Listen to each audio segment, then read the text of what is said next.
All right. What's up, everybody? Welcome back. There's big news. That's right. I'm looking at Beomorph's website, Stormgate Nexus, and an article's just dropped. And the headline up here, the quote from the article says, "It's like an F1 race car, an exclusive look inside Stormgate's internal playtest." This is super cool. For those who don't know about Stormgate, it's basically the biggest budget, best RTS devs that have made all your favorite RTSs, including StarCraft 2 and Warcraft 3 over the years, working on a game with a huge budget, and they have a vision to make the next great RTS. What's exciting is it's meant to be hitting alpha and or maybe closed beta or whatever it is in the middle of this year, where there's going to be more people able to test it.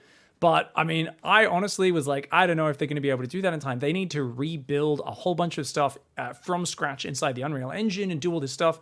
Yet now I find out Neuro and Trisha, two StarCraft streamers, have been down to the studio and they've actually been able to play the game already. And not only that, but they've allowed Beomorph to, who runs this website we're looking at, Stormgate Nexus, to actually interview Neuro about it, ask him some questions. And whilst it was vetted by the team to make sure he didn't reveal any secrets, apparently he has shared a little bit more insight into what the engine feels like. It's a pretty long video, 39 minutes, so we're not going to go through the whole thing. I'm just going to show you guys a few of the highlight bits and give you my take on them, so you get basically the important news. Tell us about what it felt like to just play the game, how the units responded, things like that. So the analogy that I've been kind of processing in my head for how the games handle is kind of like trying to build a race car for the racetrack, and how every game engine is kind of like the frame and the body of a vehicle that has some speed to it. It has some grip, some weight distribution and handling that can be more clunky or more smooth, snappier or looser. And what they've built, from what I've heard, they had the Unreal Engine as the base, and then they basically just cut out a massive chunk of it and just threw it out the window and said, this is not for RTS. And we're just going to rebuild this whole section of our castle ourselves. And they have the same person, you could fill in the name, I forget his name, who worked on the mechanics and the integration of how all the unit responsiveness works from the StarCraft 2 team. He's now on the Frost Giant team. All right, of course, the guy who Neuro is talking about, if we take a look at one of my other videos, is James Arnholt, the chief architect, who did help build the StarCraft 2 engine as well.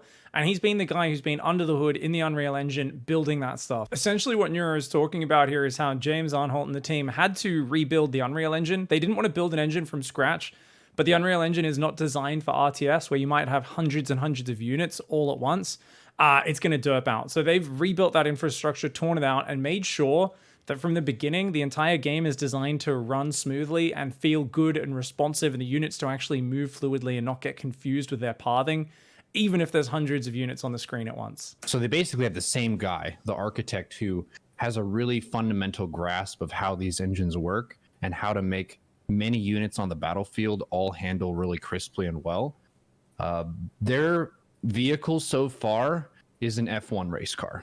It is that fast, it is that crisp and that responsive.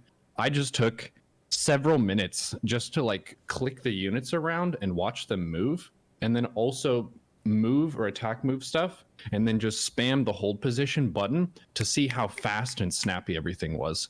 And it handles like a dream. It is basically the same as StarCraft. It's hard to tell if it was faster per se, because I would need to like do a side-by-side comparison of the two of them. But boy, howdy, is it fast. So that's also, okay, that's awesome news, of course, from Neuro.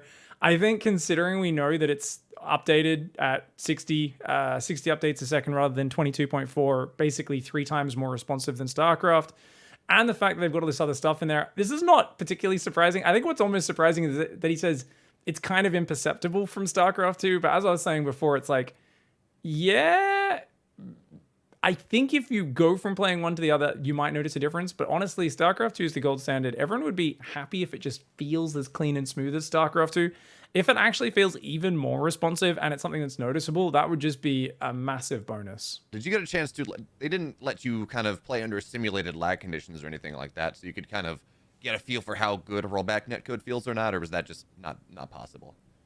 I think they had the server was just there, Okay. So it was very low latency, but it felt like playing with 2 ping or something. Okay. That's kind of a bummer because rollback netcode is something everyone's really excited about.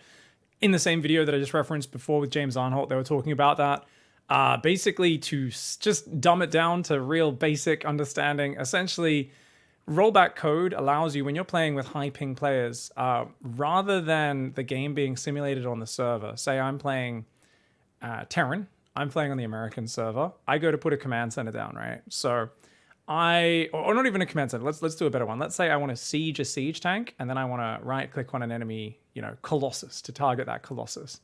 So I've got to tell it to siege. That needs to get through to the server, tell the server what's happening. The server needs to send that back to me. And then my tank actually is kind of like, okay, I am sieging now. And then I can give it the command to shoot something. Up to that point, obviously, I'm not going to be able to give it a sieged up attack command because the game hasn't registered. With rollback code, you can actually simulate it on each computer. And it's going to assume, or not assume, but it's going to basically make an educated guess on what is happening in the next couple of frames.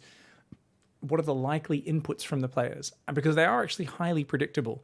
And then if it ends up being incorrect by the time that comes in, it can actually very quickly roll back a few frames and then put in the correct input and fast forwards, which sounds crazy and like magic and like it would be really jolting and weird. But because it happens in the space of just a few frames, you don't actually notice it as a human, and instead you just get gameplay that feels very responsive, even if you're playing with someone that's half the world away. It's kind of a bummer he didn't get to play with this and experience it, because I'm really curious what challenges that poses for RTS games. And obviously it's famous in the fighting game scene. You've only got 2 characters. I wonder if there's some weird interactions which mess up under that in RTS when you've got big battles going on. I'm not really sure, but they seem pretty confident it's going to work. So we're going to have to wait, I guess, until people are playing online before we test that one. Writings that they put out, they've talked about how they have, 1,300 units on the map at any given time, which for StarCraft, that's a lot for a 1v1. Certainly, if you play 2v2, 3v3, 4v4, it starts to eclipse that. Were you able to go higher than that? Like, how big were these armies? How big did the game feel? We didn't make massive armies per se. I think 1,300 units is insane. If you actually think about that, even in a 4v4 in StarCraft 2, the only time you're getting close to that number is if everyone's building carriers, and each carrier is like 8 interceptors. But even then, if you've got 8 players, 8 times 200 units, it's barely 1,600. But you're actually going to have a lot of units that are 4, 6, 8 supply and don't have all those little interceptors and stuff. So I think 1,300 units is extreme to be on the map at any one point in a StarCraft game. That's almost never happening. And when it does happen, the game is laggy as all heck. We didn't go into this expecting to test the game. It was like a gift when we arrived of, hey, by the way, just try out this 1v1 couple of maps that we did. We did 2 separate maps, and the armies that we built, so I'll just tell the story of the 2 matches because they're pretty cute. The first one, there's a unit that I made that's like, it's a cute little unit. I'm not going to spoil stuff. I'm not sure what I am supposed to or not supposed to say, but... Please spoil stuff. Please spoil stuff. I think I speak for all of us. Please, Neuro, spoil stuff. Break NDA. Come on. You know you want to. A little unit, scouting unit, we'll say. And I sent one at Trisha, and it can fight, so it's like an attacking unit. And she was like, oh, well, this is how it is, kind of a thing. So she ends up building quite a big army, and I'm over here on my side of the map now like, oh man, the mechanics are so poppy. Like, oh, look at those trees. Those trees look awesome. Oh man, this unit is really cool. I'm just having fun, like not really thinking about, oh, we're in a 1v1. And Trisha made like a big chunk of army and then just moved it at my base. And I was like, oh shit, okay, well, I'm actually dead now. So can we regame? Those feels when you accidentally Reaper harass someone so they forget you. Rough. So that was our first match, is just kind of getting a sense of how the mechanics and stuff are working. And she definitely can crank out some stuff. I will say one of the really big credits to their design overall is everything is obvious. Like how to take your base, how to tech up, obvious. It's very obvious. You can mouse over stuff, it'll tell you what to do next. And they didn't copy stuff from StarCraft, so I didn't see like units and structures that I really already knew per se. It didn't feel like a copy of it, but it felt like things moved in a similar pattern of like the tech tree and building up to higher quality units. So in that sense, it was really intuitive and really straightforward to play. Awesome. They're not trying to reinvent the wheel from the sounds of it. There's nothing wrong with it being an intuitive tech tree. And the fact that everything is already very playable at this early stage. I mean, to be fair, I'm going to be honest, there was part of me that when they said closed beta in 2023 in the middle of the year, I was like, there's no way it's going to be that soon. This is so much faster than most RTSs get developed. But if they've already got a pre-alpha that is feeling that good for him to just hop on not knowing what anything is and everything kind of makes sense, the tooltips are there, the descriptions, everything's easily readable. It sounds like the UI is already at a very advanced state. The second game, we kind of focused more on taking bases and macroing. Wasn't quite as aggressive early on. We ended up kind of expanding, and our bases were touching. It was really romantic and cute. But that time I tried to just tech up and get to some of the higher tier units and things like that. And the models they have for some of them are so heckin' sweet. Probably shouldn't share what each of them are, but the design of the faction that we got to try was gorgeous. It felt fresh and different from other things, which is really important, I think, because they come from the StarCraft 2 background, and they don't want to just make StarCraft 3 per se. It should be fresh, it should be different, and it definitely is. So the faction he got to play there was the human faction, the Human Resistance. As far as I know, it's like a lot of mechs, and I think there's a few that like transform from air to ground that they showed us in a bunch of their concept art and other stuff in the previous reveals they've done. I'm pretty sure this mech right behind him is one of their main units. The units that were in it, they felt, I would say, like they all brought something fairly unique to the table. Nothing seemed super overpowered, but I would expect that as they're fleshing out everything, there will be the phase where they release enough that everyone can kind of play the races and the factions, and stuff is going to be OP in the short term, but that's all fixable in the long term. Yeah, as long as we don't have town centers that can pack up, roll into people's bases, unpack, and then kill all their villages with arrows, we'll avoid the first 2 months of Age of Empires 4. So they've already beat pretty much every other RTS in terms of responsivity. Let's just, just as long as they check for really obvious abusable cheeses like that, then we'll be good. Yeah, the maps, I think one of the main things that I really enjoyed was the aesthetic of the maps compared with the units. They talked about this in some of their interviews so far, where they wanted everything to be really visually distinct, and they nailed that big time. Like, it's really easy to see the units against the ground, and it's easy to see the different units and how they are discrete from each other. With some of the big StarCraft 2 armies, you can run into a big blob of stuff where you're like, I'm not really sure what's in this, how dangerous it is, how many units are in this. It's easy to lose stuff in the mix. Yeah, I mean, I think every Terran player has played a PvT, and there's like a Colossus army, and you just don't even realize there's a few High Templar in the middle. This is a reason, one of the many, why I put health bars always on, so I can see those energy bars and know there's some sneaky spellcasters hiding in there. But of course, there was even the problems with StarCraft 2, where you have some of the newer skin sets that came out in the latter years of them developing skin sets, where like the Immortal would just blend in with the Stalkers. If your whole army had that skin set, it was really hard to realize, oh, there's 3 Immortals in there. They kind of look just like Stalkers.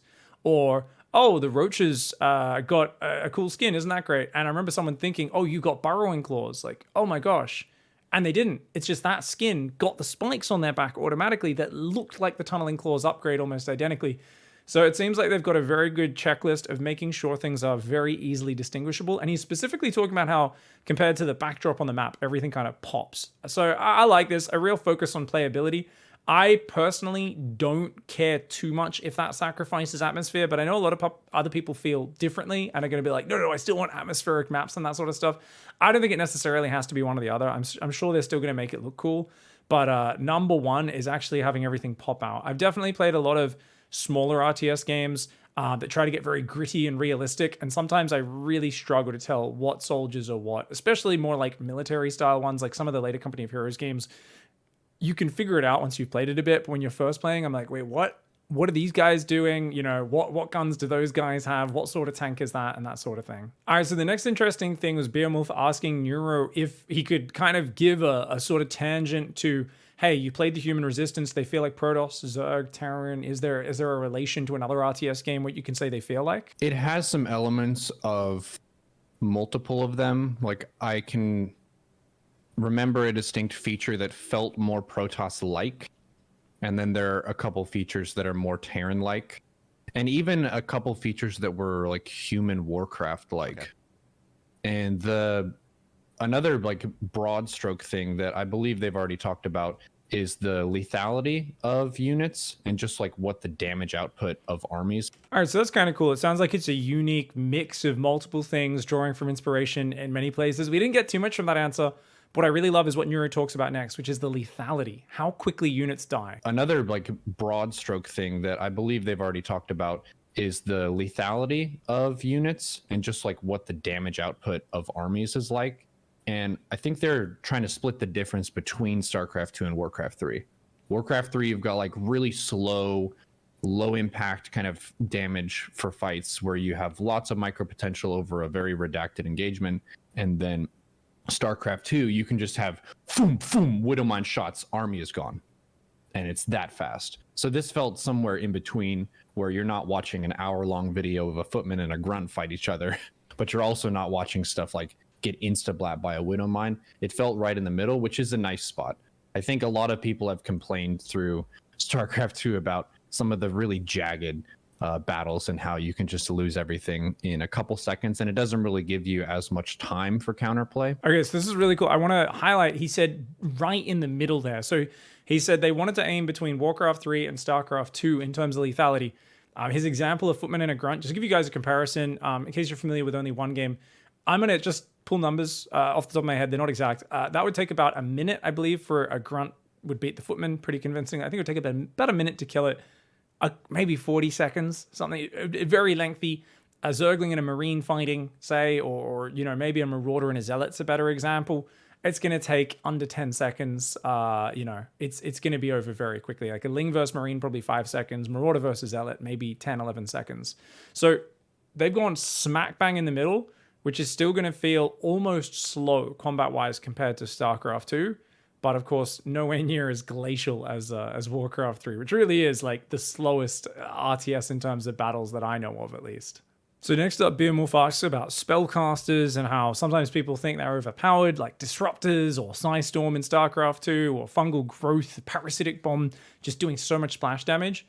And Neuro basically responded by saying they don't actually have that many spellcasters from what he's played so far. They had some really cool behaviors to the unit that didn't involve an activated ability. It was more of like how you set up the unit and how it starts to fire and that kind of thing. So it sounds like either sieging up a unit or like it has a particular way where it like shoots, and then the longer it shoots, maybe it shoots faster, or it does more damage closer to the target than further away. Like you can imagine like a Diva style mech, right? That like flies in and does really good damage up close, but it's kind of bad if it's like further away. So you really need to like dive into close range to be effective.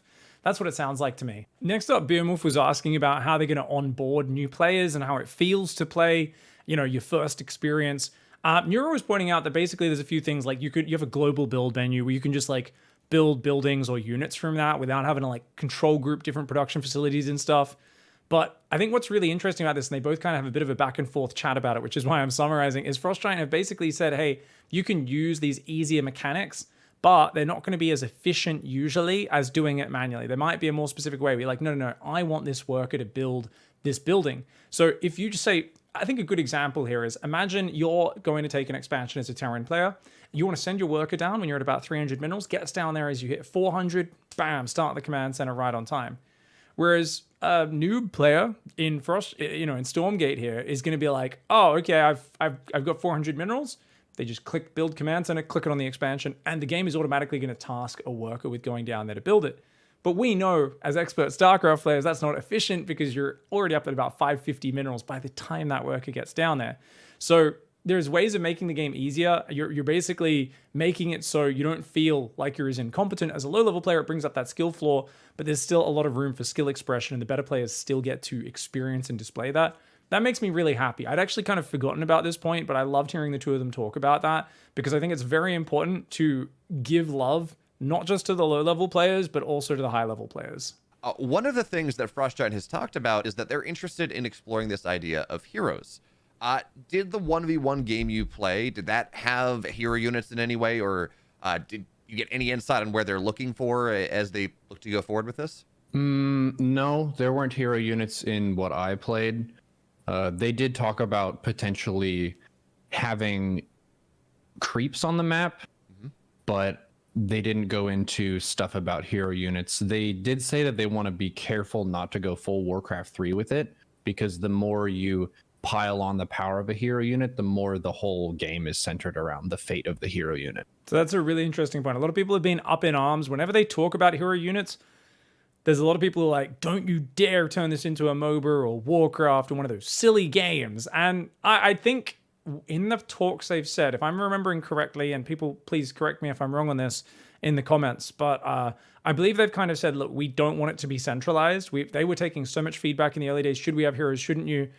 Shouldn't we? And they've kind of said, like, it shouldn't be that powerful. So even if we do have heroes and we're still undecided, they will be kind of more of a supporting role. They don't want it to be something where, you know, you get your Priestess of the Moon to level 6, call down Starfall, and ruin your entire opponent's army with this ultimate ability. They want to be really wary of everything being centralized around that. Yeah, they're trying to take, again, maybe splitting the difference where they have some more key units that you can't make as many of, but I didn't really see too many of those. It felt more like StarCraft 2 at this point.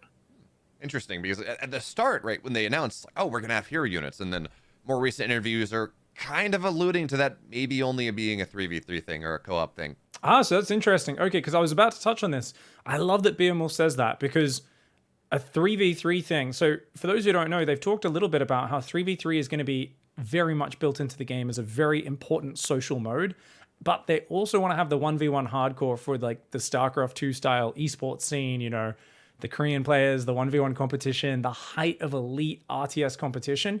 But having a social mode is going to be more fun. And I think they've also talked about being more experimental potentially in that mode, where they can be like, oh, we're just, you know, if we could do it where basically we change things constantly. There's always new content.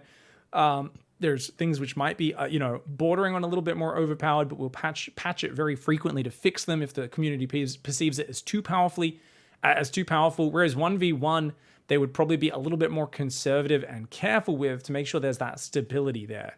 I'm not sure if that's something they've just kind of toyed with or they're actually committing to, but it sounds like potentially they might only end up in 3v3, these hero units, which would be really interesting. And for the diehard StarCraft fans who hate hero units, probably something they're very happy to hear. They did say that they wanted some role differentiation when it comes to teamwork, which is pretty interesting, where you can have someone who's like more of the defender, someone who's more of the healer or support, and then someone who's like more managing attack units and stuff like that. I don't know exactly how that would come into play, but it's very possible that they have hero-like units that can do that. And then different power-ups and things on the map is something they were considering, where you still have like neutral creeps that you could potentially fight and they can improve your situation. But they said that they weren't going to be going for items and inventory, kind of like how you have in Dota. All right, so that's fascinating. So this idea of potential role differentiation in 3v3 in an RTS, I have no idea how that works or what that looks like. I'm curious to see if they end up doing that. And like you said, maybe it's just, oh, you get a defensive hero, you get an aggressive hero. That seems like probably the more elegant way to do it. You definitely don't want like, oh, this person just stares at their base the whole time and this person gets to do all the fighting. I think that kind of misses what a real-time strategy is, where, you know, you want to have a little bit of the macro and a bit of the fighting for each player. And you can choose strategies that lean into more, you know, one than the other. But I think it would be a shame if someone's just stuck looking at their base doing the kind of not as fun macro tasks all game. Yeah, that's another thing that is really cool about Stormgate, which is they're making 3v3 one of their main modes.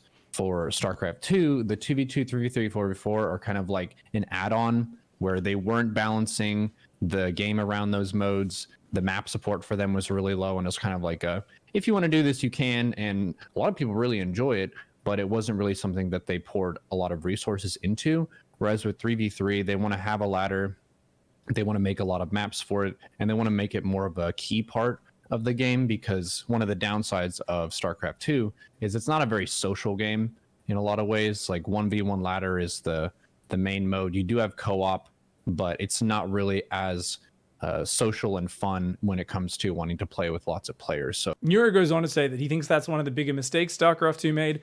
I almost don't think he goes far enough. I think it's the biggest mistake StarCraft 2 has, is that ranked 1v1 has always been up in your face as the most important thing. Watching that number go up and down in your ranking, your matchmaking rating, is just put such an emphasis on. Whereas I've always said that if that's all you care about is winning or losing, StarCraft's not that fun a game. But if you play in a community and you all learn strategies together and help each other improve and just figure out different fun strategies that make the game play to your style and what you enjoy as a player, it's so much more fun. And if you bring people into a game automatically playing team games, they're automatically making friends, making connections, and thrown into a community. So this is just absolutely essential. You cannot make a game a lonely, isolating 1v1 experience and expect it to succeed. Definitely not in 2023. Next up, they talk a bit about air units and how they can be really dominant in the late game, especially in team games, but even like, you know, the carriers in late game, broodlords, battle cruisers, liberators, and how they ignore terrain and it can be a bit oppressive. And Neuro actually says that they've been talking a little bit about potentially using like air terrain. So like either cliffs that are so tall, the air units have to go around them.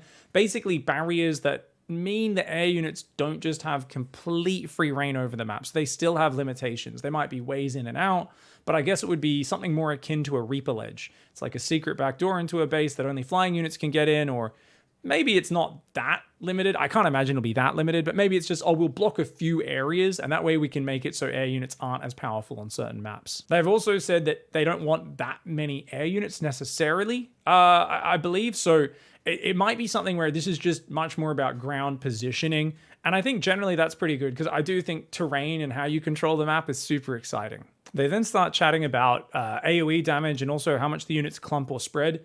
Neuro says the units don't seem to clump as much as in StarCraft 2, where like if you click 50 Marines in StarCraft 2, they really super tightly packed. He also said it didn't seem like there's that much area of effect damage, AoE damage. So it feels like there's not going to be as many of those like, oh, bam, look away, look back, your units are dead to Psystorm. Because number one, we already talked about the lethality being lower, so units survive longer, but it also seems like they're not clumping up as much. So I'm imagining splash damage might not be as big a part of it. By the way, for the uninitiated, splash, AoE, same meaning. They both just mean area damage, essentially.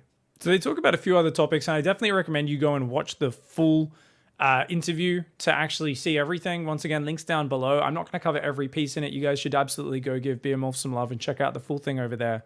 But let's just take a look at Neuro's thoughts here at the end of the interview, his final thoughts. I would say the main take home for me is seeing that they have the good engine working, because that I think is the most important fundamental step in making this whole game really playable and really fun. Like I said at the start of this conversation, I'm really picky about the games I play and how I need crisp mechanics. If the mechanics are not crisp, it feels gross and clunky and I won't stick with the game. And the units that they can flesh out, all of the art can be added. The factions and all the different balance stuff, all that can be sorted out. That can be patched later on. But you can't really redo an engine later on, at least to my knowledge. That's really hard to do. So for them to prioritize that first and to really hammer that out to the point where I'm honestly super pumped. Like that's the most important thing for building a really good RTS. Even though they have like a smaller team, they're not part of this whole Blizzard organization. They're out on their own, just kind of trying to navigate these seas. They have an insane motor vehicle of a video game. It's like an F1 racer that I feel like has a chance to be the champion kind of a thing. Like they have that ground level of a really good skeleton of a game. The people who are on the team, they know how to do all the other steps already. It's still a lot of work, and there are obviously going to be unexpected challenges along the way, but the people on the team are real, and they're good, and they listen to us, which is insane, and they know what the fuck they're doing because they've done it before. So I have a lot of faith in the game. I went into it with high hopes, and I was not disappointed at all. I was really hyped up, actually. Just the moment that really got me was whenever I was move commanding and spamming the hold position and just seeing how fast they registered the hold command from the move command. It just felt insta. It's so snappy and so good. So big take home for me is the foundation of the game is strong. Everything else can be added on. Be patient. And they said, I was asking them, what's the one thing that we as streamers, content creators, community people, even players of RTS can do to help them succeed, wishlist the game on Steam. That's the number one thing. Doesn't cost any money. So I love what Neuro said here. Basically, the engine being built and working has always been the most important step, because this is where pretty much we haven't seen many clean RTS engines ever. If you go back and play even the old games you love, most of them feel kind of clunky. StarCraft 2, of course, is one of the few that feels so darned clean. But the fact that they've built an awesome engine, this is a very good starting point. The fact that they're doing playtests, also, as I was first watching this on stream, Beowulf came in my chat and said they've been playing in-house tournaments. They had one over Christmas, apparently, which I had Monk won. So it's actually really cool. It seems like they're playing the game a lot. It is progressing. And what I'm most happy about is that they are a new studio. They've got big dollars invested in them, but they're not, they don't have a person in a suit that doesn't get video games over their shoulder just being like, no, tick off this list. We need a marketplace. We need a live service game. We need loot crates, open world, like all the things where like, it's getting to the point where I feel like so many games in the last 5 to 10 years coming out have just been recycling the same trash over and over again. And it's not because the devs are bad, but it's because they're just forced to pigeonhole and shoehorn in a checklist of things that, of course, executives are saying, hey, these things make a good game. I don't know. Every time I talk to the people at Frost Giant, I do get the idea that they actually have passion for what they're doing, and they also have a vision for it. And looking at Elden Ring's success last year and how that just bucked all the trends in most of game development made me really excited. And I'm really hoping that Stormgate can do the same thing and really bring out the first AAA RTS since StarCraft 2. Well, that's all for now. Thanks so much, everyone, for watching. I hope you enjoyed this little video and review of this. Go check out Beowulf's interview down below. Please do me a favor and check that out. And thank you for watching. We'll see you in the next one. Goodbye and good night.